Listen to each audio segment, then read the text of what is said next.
ইশরাকের নামাজ সম্পর্কে রাসূল কারীম সাল্লাল্লাহু আলাইহি ওয়াসাল্লাম বলেছেন, কোন ব্যক্তি যদি ফজরের নামাজ পড়ে, ফজরের নামাজ পড়ে ওই জায়গায় বসে থাকে যে জায়গায় সে নামাজ পড়েছে,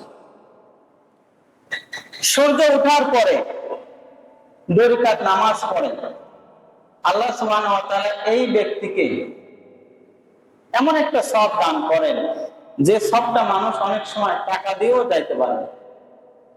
পূর্ণ একটি হজ এবং একটা উমরা সব আল্লাহ তাআলা তাকে দান করবেন। সুবহানাল্লাহ।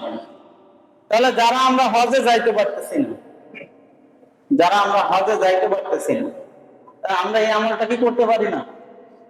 যে আমরা যখন ফজরের নামাজ পড়বো, নামাজ পড়ার পরেই আমরা ওই জায়গায় বসে থাকবো, দরুদ পড়বো, তাকবীর পড়বো, সুবহানাল্লাহ পড়বো, আলহামদুলিল্লাহ পড়বো, এরপরে বিভিন্ন সূরা ইখলাস পড়বো, যেগুলো আমি পারি।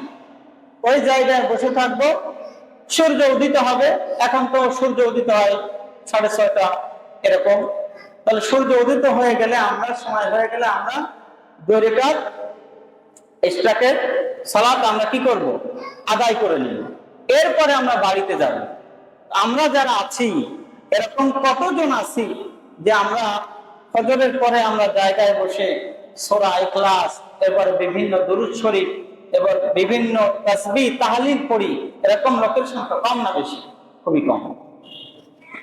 এরপর রাসূল কারীম সাল্লাল্লাহু আলাইহি ওয়াসাল্লাম চাশতের নামাজের কথা বলেছেন, অর্থাৎ সূর্য যখন উঠে যাবে দুপুরের আগে ভাগে, এই সময় রাসূল কারীম সাল্লাল্লাহু আলাইহি ওয়াসাল্লাম চাশতের সালাতের কথা বলেছেন, তিনি পড়তেন মাঝে।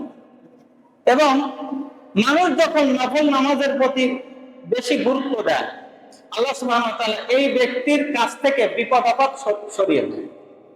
মানে যে ব্যক্তি যত বেশি নফলের প্রতি তার ঝোঁক আসে, এই ব্যক্তি যত বেশি নফল পড়ে, তখন আল্লাহ সুবহানাহু ওয়া তাআলা এই ব্যক্তির উপরে রহমতের বাড়িধারা আল্লাহ তাআলা ঢেলে দিচ্ছেন।